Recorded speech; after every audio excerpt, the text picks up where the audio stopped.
They didn't just think I was a failure.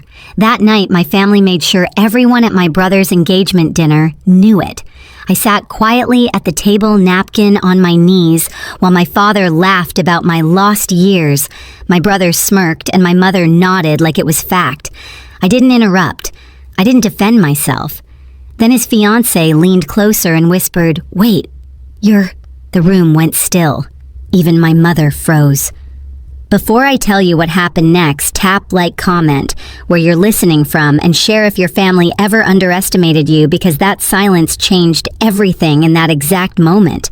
My name is Lauren Hayes, and in my family, names only mattered if they came with titles people could brag about. Realtor, broker, investor, anything that sounded solid, predictable, and profitable. My name never did. It floated around the table like background noise, acknowledged only when someone needed a contrast. The engagement dinner was held in a private room downtown, the kind with dark wood walls and soft lighting, meant to make everyone look successful.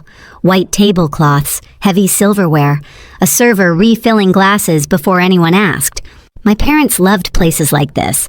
They believed the room you sat in said more about you than anything you could explain. I was seated 2 chairs away from my brother, close enough to hear every quiet joke, far enough to be left out of the center. He looked relaxed, confident, already practicing the role of future patriarch. People leaned toward him when they spoke, laughed a little harder. My parents watched him with the same expression they'd worn my entire life when they talked about him, relief mixed with pride. No one asked me how I was. Not really. When someone did glance my way, my mother filled the space before I could answer. "Lauren's still figuring things out," she said gently, like she was smoothing a wrinkle only she could see. My father added something about patience, about how not everyone was built for real pressure. They smiled as if they were being generous. I focused on the table instead. The way the candle flickered, the faint smell of charred steak and pepper, the hum of conversations bleeding in from the dining room outside. These details grounded me. I'd learned a long time ago that if I stayed still, enough people would talk as if I wasn't there. My brother's fiancée sat across from me. She didn't dominate the table. She observed it. When my parents spoke, she listened without interrupting. When my brother talked about work, she asked questions that made him slow down. Her eyes moved carefully, taking in tone more than words. At one point, my father joked about how different my path had been. The table laughed politely.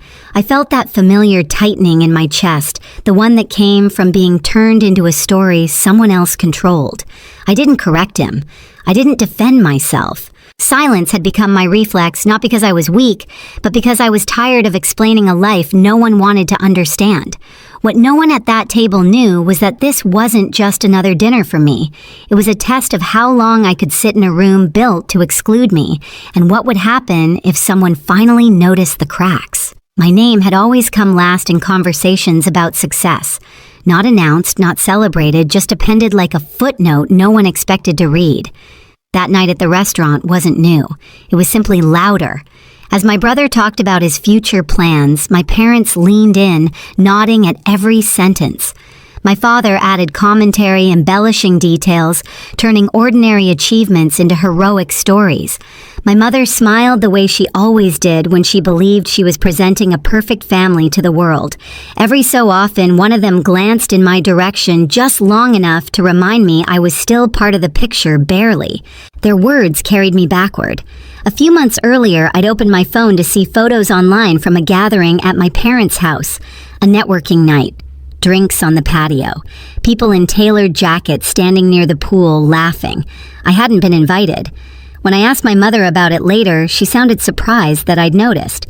She said it was very technical and she didn't want me to feel uncomfortable. As if being excluded was a kindness. Then there was the holiday barbecue. The heat, the smell of charcoal, paper plates bending under food. I'd been talking to someone near the fence when my father's voice rose above the music. He was bragging again about my brother, about the business, about legacy. Then he laughed and mentioned me, not with pride, with amusement. People smiled awkwardly. Someone patted my arm like I'd lost something important and everyone knew it. Back at the dinner table, my brother lifted his glass and made a comment about how not everyone takes the traditional route. He said it casually, like an observation, but his eyes flicked toward me. a reminder, a line drawn. I felt the familiar pressure behind my ribs, the urge to speak, to correct the story, to say something sharp enough to make them stop. Instead, I took a slow breath and folded my hands tighter. I'd learned that reacting only gave them more control. Silence at least belonged to me.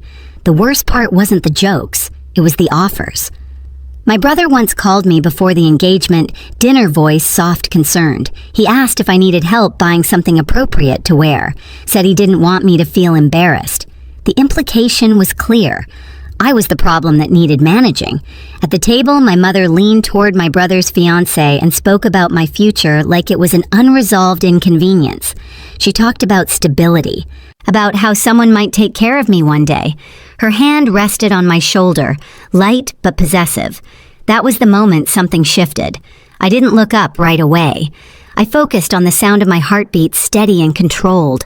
All those nights working alone, all the calls I couldn't talk about, all the decisions I'd made without anyone's approval. They thought my quiet meant uncertainty. They thought my patience meant dependence. Across the table, my brother's fiancée was no longer smiling. She was watching, really watching. And for the first time that night, I had the unmistakable sense that the story they'd been telling about me was about to run out of room. I didn't flinch when my mother's hand stayed on my shoulder a second too long. I didn't look at my brother when he nodded like the matter of my future had been neatly resolved. Outwardly, I stayed exactly the same, calm, still agreeable. Inside, something finally settled into place. The truth was, my life had never been as uncertain as they believed. It just didn't look like theirs. While my parents hosted dinners and talked loudly about growth and reputation, my days ran on a different clock. Early mornings blurred into nights. My apartment stayed quiet except for the low hum of my laptop fan and the occasional buzz of a call coming in from a different time zone. I learned to measure progress in small confirmations, signed documents, cleared payments, short messages that said we're moving forward. There was no applause, no audience, just momentum. I never talked about it, not because I was ashamed, but because I couldn't. The work demanded silence. Agreements were still fragile. One loose word could undo months of preparation. So when my family offered help money advice, I smiled and declined. Letting them underestimate me was safer than correcting them. That night at the restaurant, as conversation flowed around me, I realized how deeply they'd mistaken restraint for weakness. They saw my rented apartment as proof I'd failed. They saw my simple clothes as surrender. They didn't see the discipline it took to live quietly while building something that couldn't afford distractions. My brother leaned back in his chair, satisfied. My father ordered another round. My mother talked about future holidays, already planning who would sit where. They were comfortable, certain. I felt the shift before anything was said. Across the table, my brother's fiancée had stopped engaging with the family's stories. Her gaze returned to me again and again, thoughtful, focused. She wasn't listening to the words anymore. She was watching the pauses, the moments when I chose not to speak, the way I didn't rush to defend myself. I'd seen that look before on calls where people realized they'd made the wrong assumptions. For the first time all evening, I let myself breathe a little deeper. Not because I expected rescue, not because I needed validation, but because I understood something they didn't control doesn't always announce itself. Sometimes it waits. The dinner continued, but the balance had already changed. My parents were still talking, still performing. My brother was still confident, yet there was a growing tension beneath the surface, like a quiet wire pulled too tight. I stayed seated. I stayed silent. Not because I had nowhere else to be, but because I knew exactly when it would matter to stand up. The server returned with another round of drinks, setting the glasses down carefully, unaware that the air at the table had shifted. My father raised his glass first, eager to regain control of the room. To family, he said, smiling wide, and to new beginnings. Everyone echoed him, except me. I lifted my glass a second later, just enough not to stand out. I'd learned how to survive moments like this by staying half a beat behind. My brother launched into another story about his plans, bigger house, bigger responsibilities, bigger future. He spoke with the confidence of someone who had never been questioned. My parents filled in the gaps for him, interrupting each other, polishing every sentence until it gleamed. And Lauren, My father added suddenly, waving his hand in my direction like he'd remembered a detail late. Well, she's always been independent. The pause before that word was deliberate. My mother laughed softly.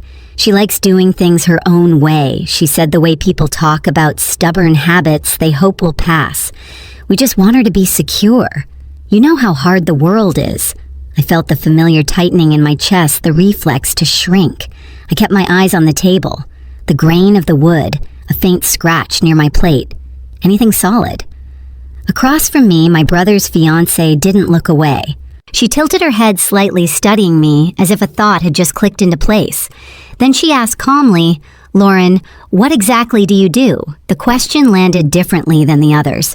It wasn't casual. It wasn't polite filler. It was direct. Before I could answer, my brother chuckled.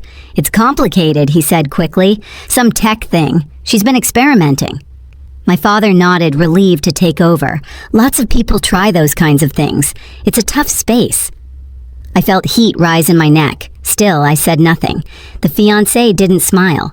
"What kind of platform?" she asked, eyes still on me. The table went quiet in a way that felt unfamiliar. My parents shifted. My brother cleared his throat. "She's modest," my mother said, touching my arm again. "She doesn't like to talk about it." That was when the fiancé leaned in, slightly lowering her voice, not enough to be secret, but enough to change the tone. "Is it logistics related?" she asked me. I looked up for the first time in minutes. "Yes," I said. One word, calm, steady. Her eyebrows lifted almost imperceptibly. "Global," she continued. I nodded. My brother laughed again, a little too loudly. "See, this is what I mean. Very vague." The fiancé ignored him. Her attention sharpened professional now. "Supply chain optimization?" I felt my pulse slow. "Yes." The silence thickened. She exhaled slowly, eyes never leaving mine. Then she murmured just loud enough for the table to hear, "Wait, you're..." She stopped herself mid-sentence. The effect was immediate. Conversation died. Glasses paused halfway to mouths.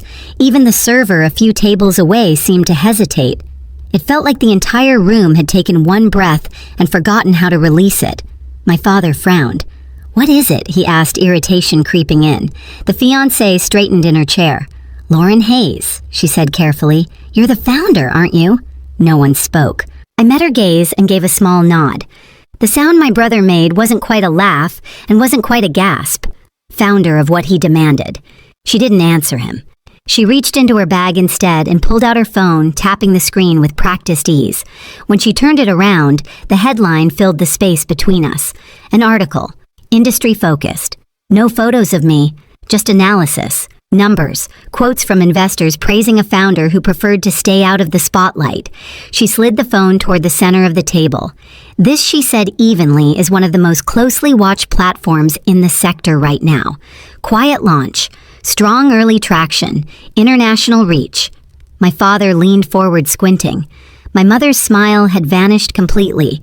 "We've been trying to get a meeting for months," the fiancé continued.